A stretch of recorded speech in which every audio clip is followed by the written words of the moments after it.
ओडिशीर अन्य नाम होचे सत्य। सत्य सनातनर मूल भित्ति केमती ना चैतन्य महाप्रभु जते बेले बंगालरू आसिले ये ओडिशीर परंपरार मूल उत्स मूल प्राण चैतन्य महाप्रभु द्वारा ईश्वर चंद्र पुरी जे कि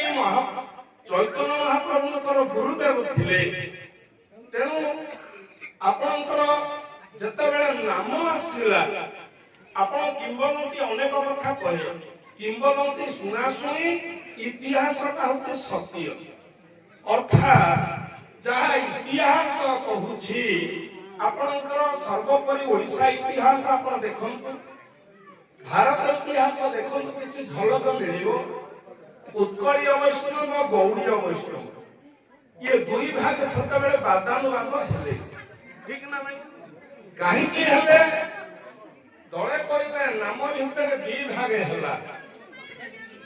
बोले हरे कृष्ण कृष्ण कृष्ण हरे हरे हरे राम राम राम हरे हरे 16 नाम 32